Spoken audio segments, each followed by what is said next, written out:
Hello students, my name is Bruno Mrigo. Today we are going to discuss the topic of national income. So the subject is economics.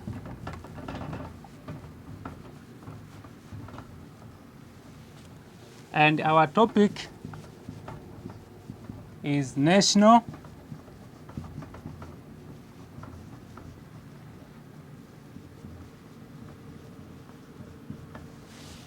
income. And the subtopic we are going to cover is the methods of measuring national income. Subtopic is methods of measuring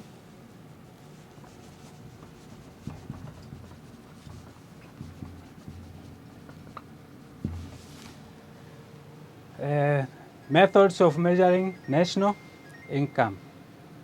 And we know the methods is the first one can use the product method.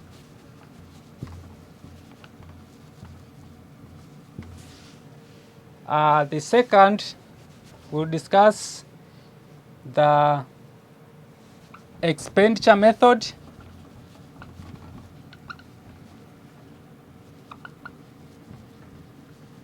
And the third, we are going to discuss income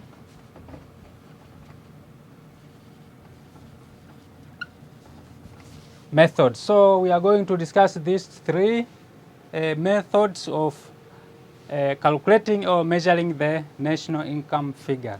Let us start with the product method. As we know, product, we are talking about all the goods and services which is produced in the economy in a particular year. So product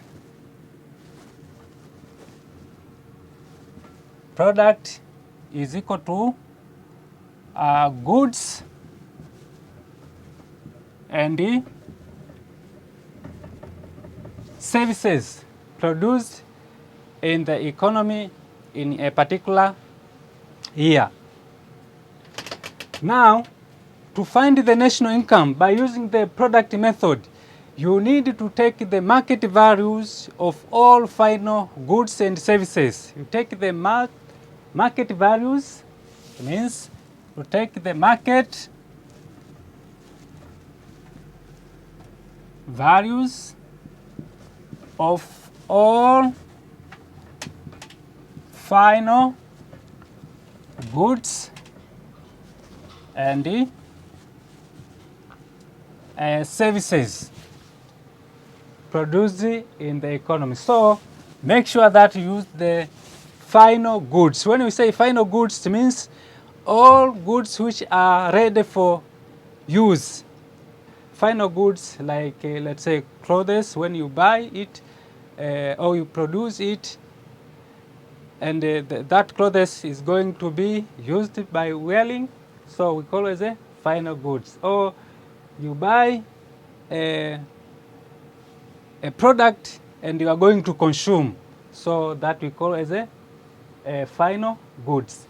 So now how we can calculate the national income by using this product method? It means the national income will be equal to the summation of PI, QI, whereby P is the price of a commodity and Q is the quantity of that commodity. So let's say you take the price which is P1 times Q1 plus, let's say we have another product, let's say maize. So you take the price of maize, which is P2, times the quantity of maize produced in the whole country.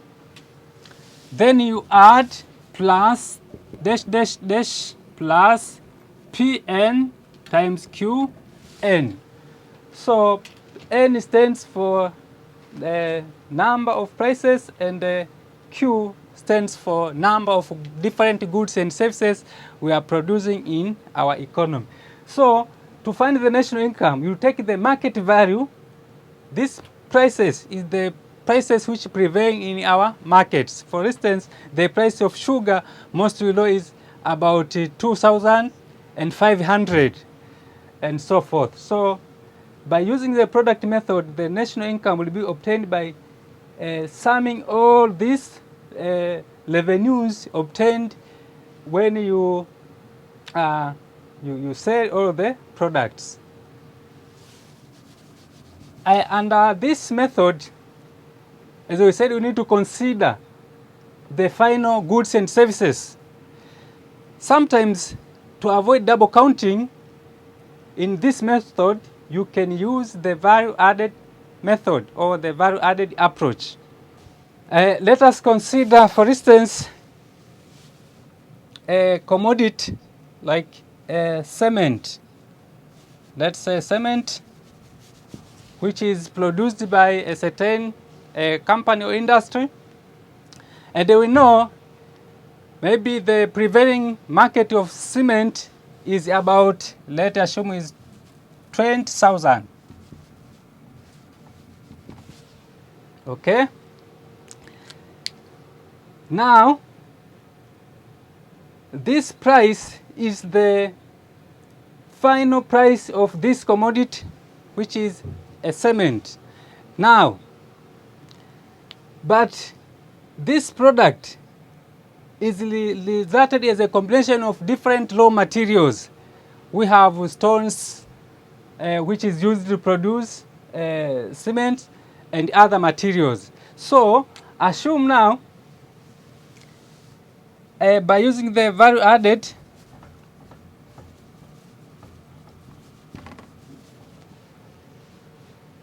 assume the first person extracted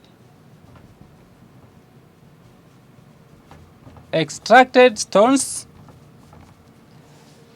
If his or her activities extracting stones, maybe that stones can value 3,000. Okay? Then person 2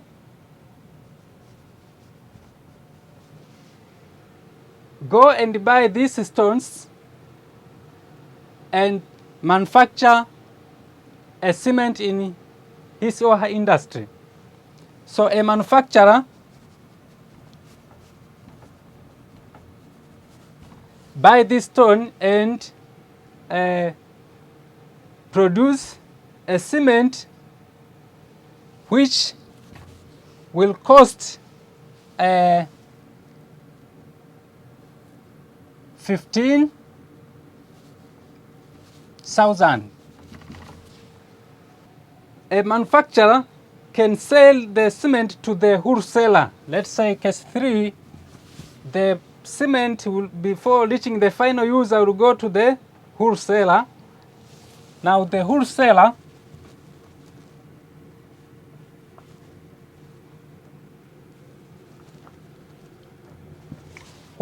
will buy the cement from the manufacturing industry, then bring up to his or her store. Now the cost to buy a cement to the wholesaler will increase from 15 to 18.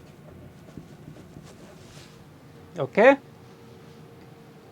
So if you go and find the cement to the wholesaler, you will get for 18,000. Also, the wholesaler will sell this cement to the retailer. Number 4, let's say the retailer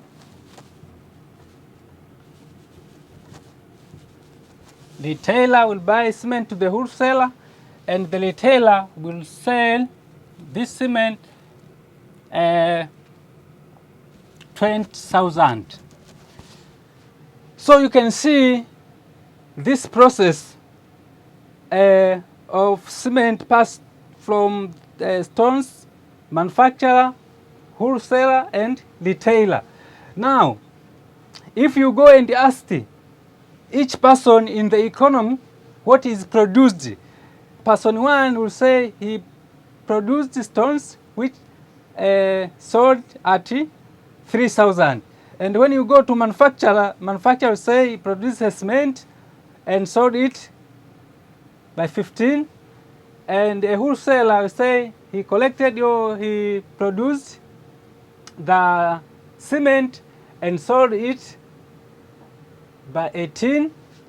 And the retailer will say he collected the cement and sold it to final user by 20,000. Now, if you add all these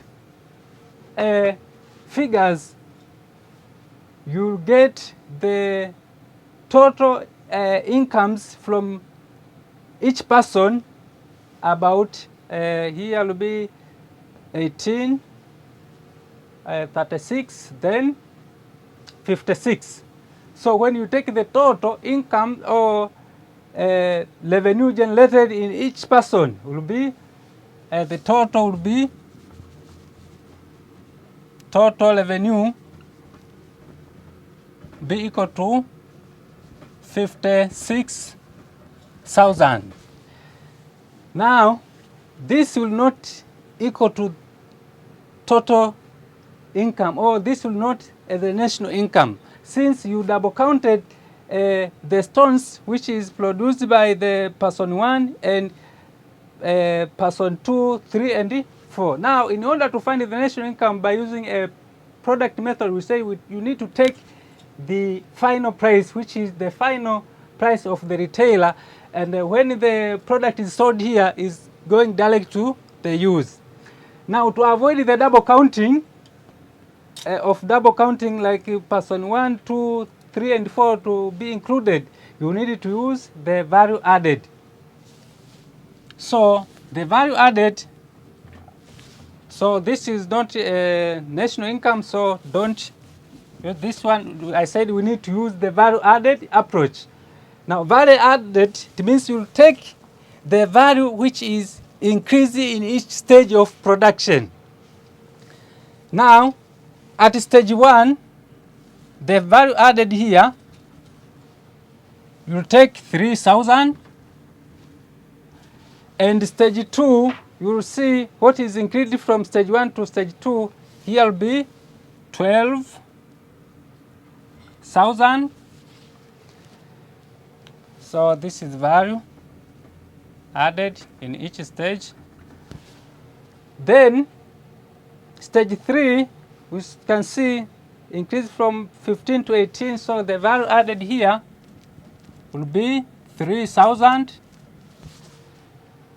And to the fourth person, the value added will be 18 up to 20 will be 2,000. You'll add the value added in each stage, so it will be 3,000 plus 12,000 plus 3,000 plus 2,000. So the total here will be 15 plus 5,000 will be 20,000. So if our economy is producing only one commodity, which is cement, the national income will be 2,000. So by using the value added method, you do like this one by adding the value added in each stage. Or you can take just the final price, which is the retailing price, which is 20,000, will be equal to the same as a value added in each stage. So that is case number 1. Case number 2, we said we can calculate the national income by expenditure method. Now, under this method, we need to sum up all spendings which is conducted in the economy. Means national income will be obtained by summing up all the expenditures of household, investors, of firms, government, and so forth. So when you are asked to calculate the national income by expenditure method, you take the consumption or expenditure of household, which is C, plus the expenditure of private investment, which is I, plus government spending, G, plus X, which is the goods the foreign spend or buy from our country, and you minus M, which is the imports, that is the goods and services we import from other countries. So the national income by using expenditure method will be like this one. So this C stands for private or household consumptions, and I stands for private investment, and G government spending, X export, and M imports. So now you take the expenditure on final goods and services. So our formula be this one.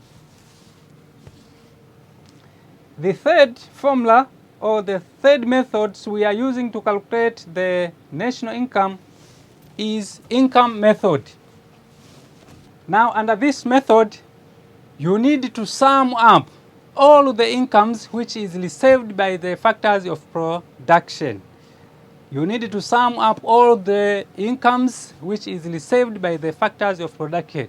And we know the factors of production, basically we have 4 factors of production, which is our factors of production. Factors of production in our economy are labor, land, capital, and entrepreneurship or organization. So we have 4 factors of production. Now we know the income from land is rent, and the payment we make to labor is wages or salaries, and for the capital is interest,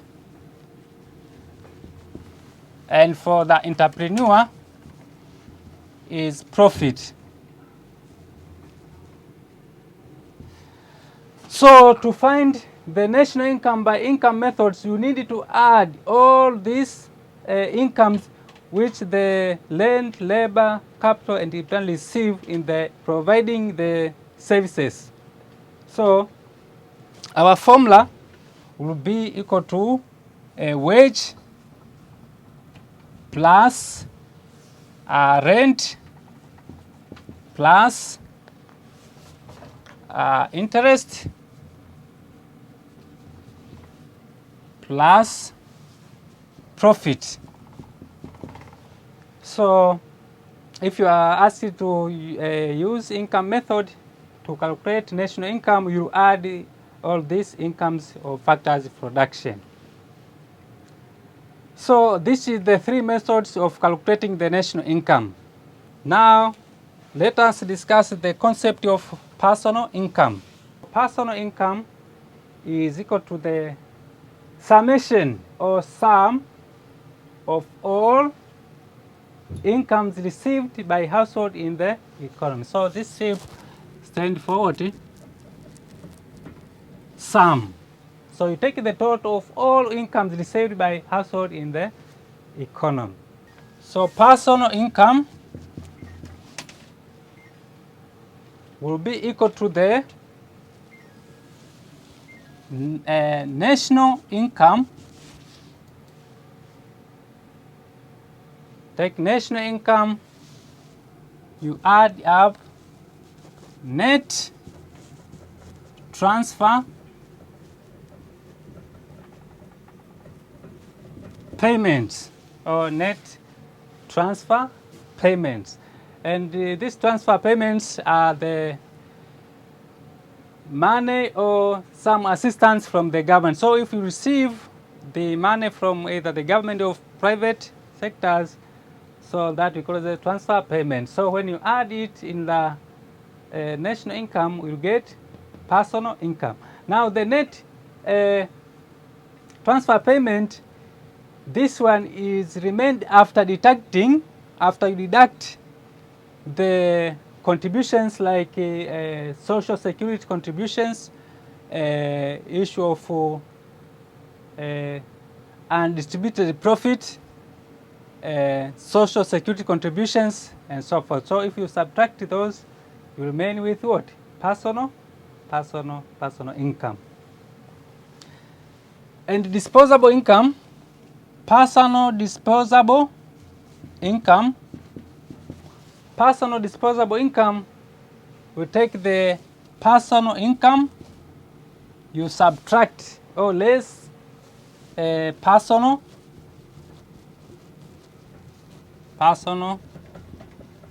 taxes. So when you subtract the personal taxes, you remain with personal disposable income, and this one will be used for consumption and for saving. So the amount which is you are free to consume and to save is the personal disposable income. Okay, now let us go and see the following problem. We are given that in a single year, the following transactions in shillings were made in the country A as a form. Earnings from rent, we are given rent equals to 5,000. Dividends equals to 2,000. Then corporate profit equals corporate profit taxes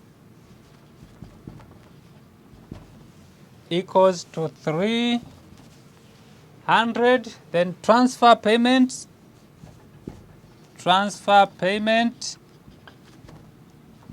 equals to 350.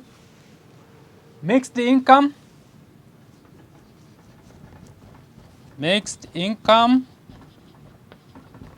is equal to 6,000. Then we are given interest equals to 170. Undistributed profit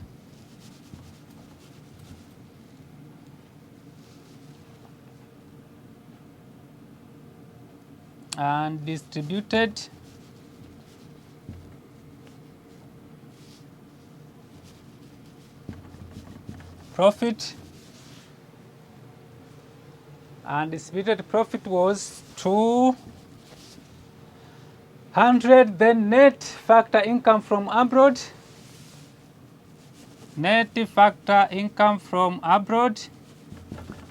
1,000. Then we are given personal taxes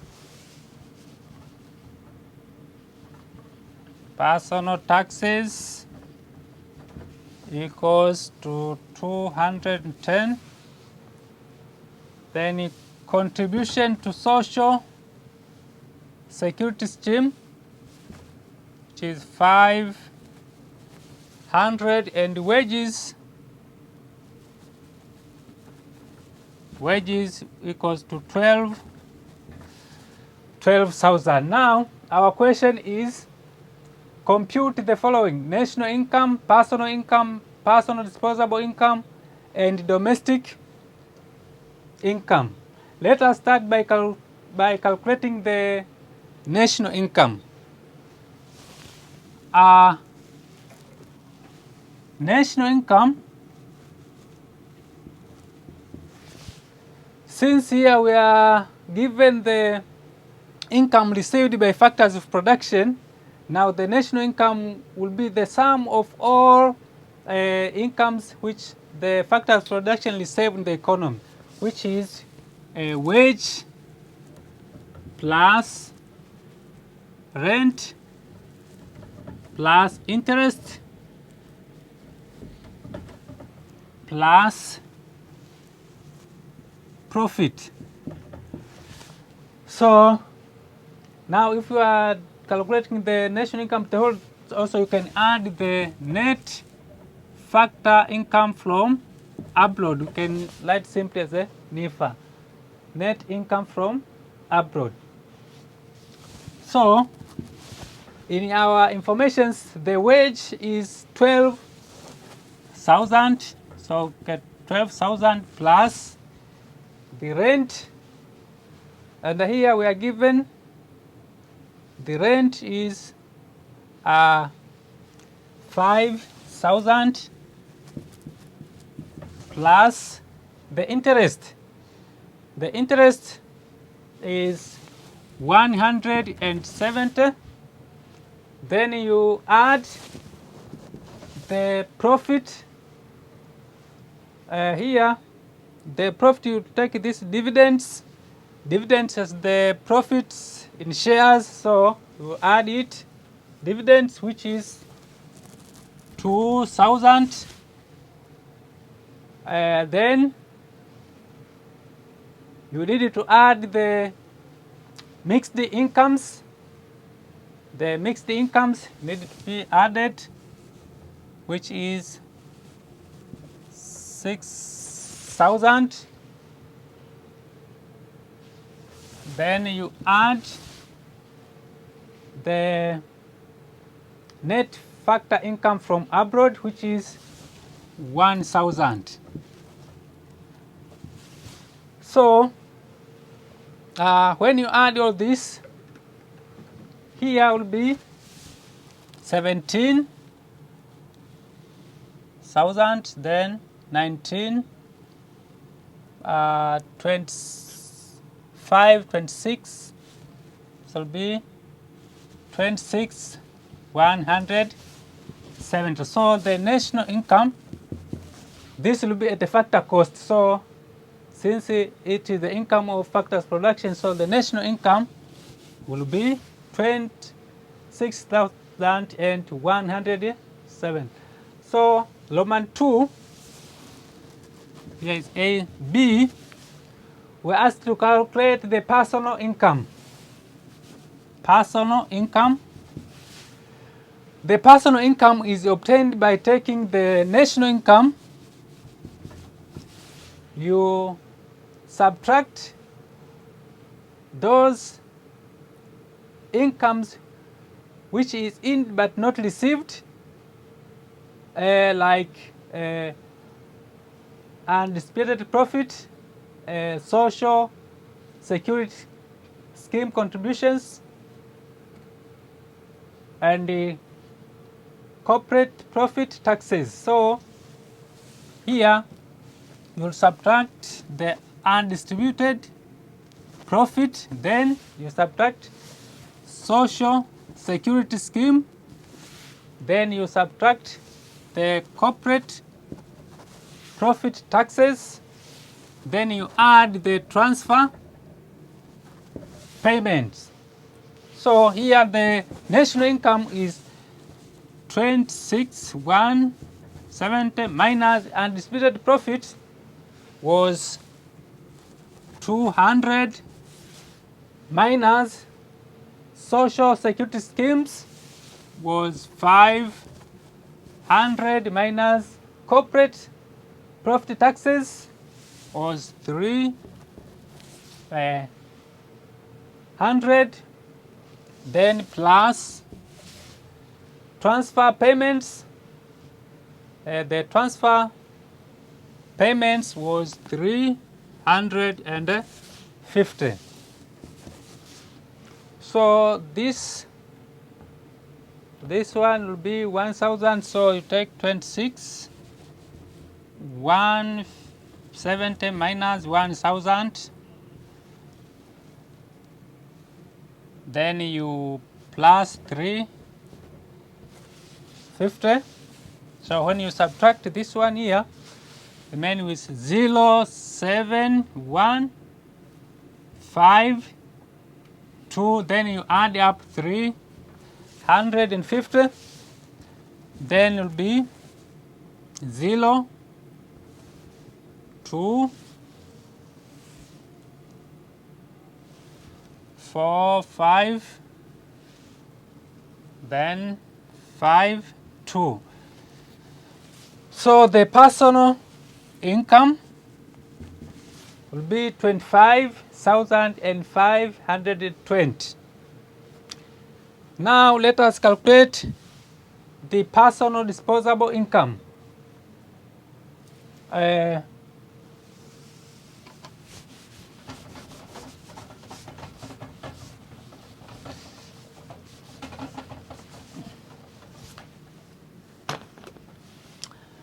The personal disposable income is obtained by taking the personal income less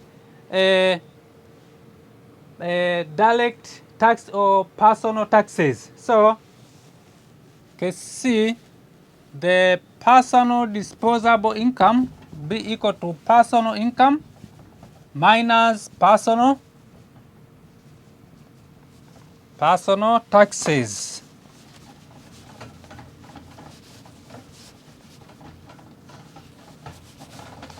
So it will be personal income minus personal taxes. So the personal income is 25,520 minus personal income. The personal income is 210. So when you subtract here, be 0, 1, 3, 5, 2. So the personal disposable income be equal to 25,310.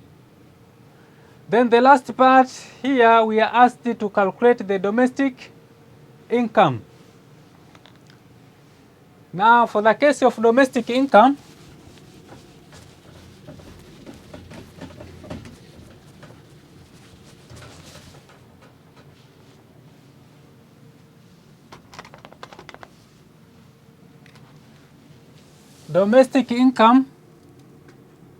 we can say gross domestic income will be equal to gross national income less net factor income from abroad. So the gross national income is 26,170. Then you minus the net income from abroad, which you are given is 1,000. So when you subtract, the answer will be 25,170 shillings. So the domestic income, case D, and therefore the domestic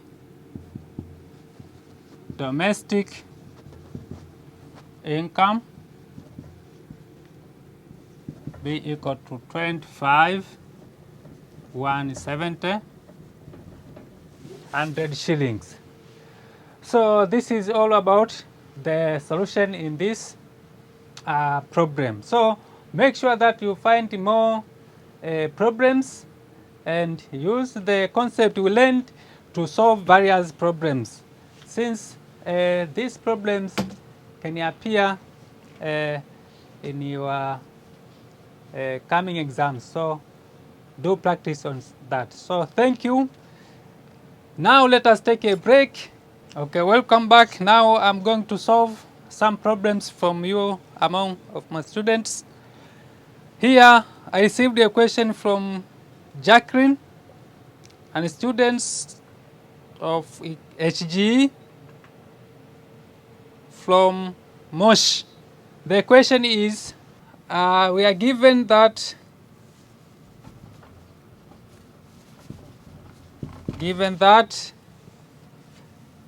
GDP at a market price equals to 850 shillings, Then we are given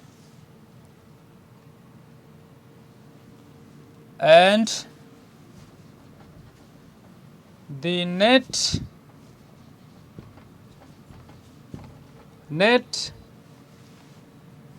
factor income from abroad is -140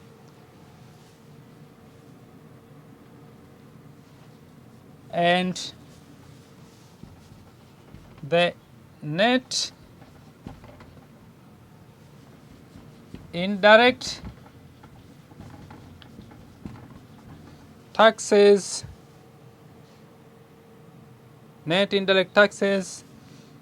is equal to 20. Now the question is calculate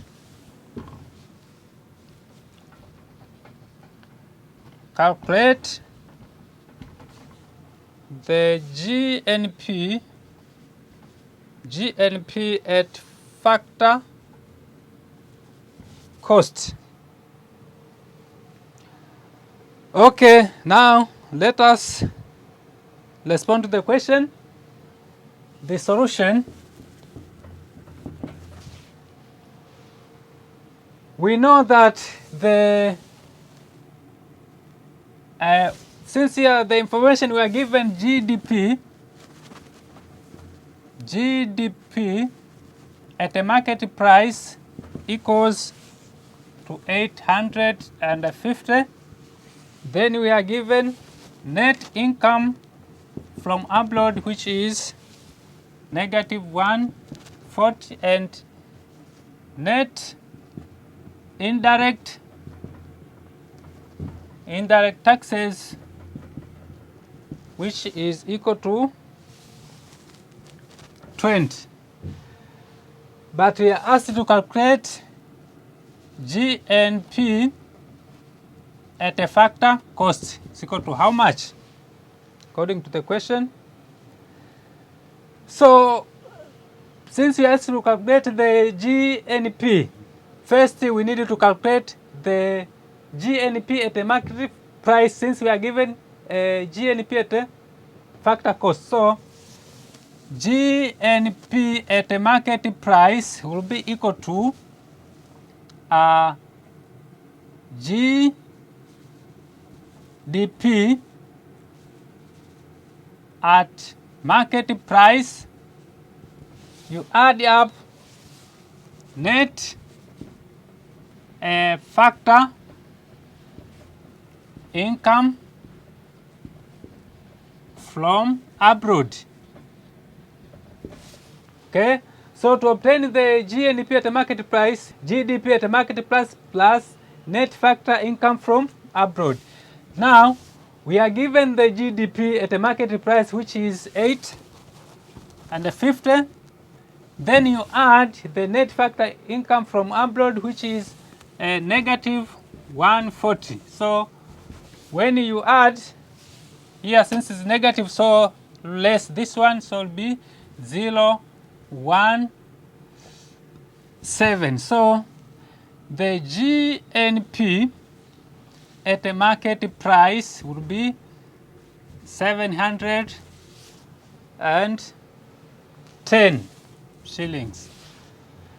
But we asked to calculate the GNP at a factor cost. Now the GNP at a factor cost will be equal to, I hope you take a note in this problem, the GNP at a factor cost equals to GNP at a market price, you less or you subtract net indirect taxes. So to get the gross national product at a factor cost, you take the gross national product, or you get the gross national product at a market price, you less the indirect taxes. So the gross national product at market price we obtained there is 710, then you minus the net indirect tax, which is 20.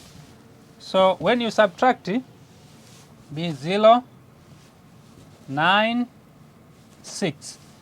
So the gross national product at a factor cost will be 690 shillings. So I hope you get the solution. So thank you for listening. This is the end of our session. Goodbye.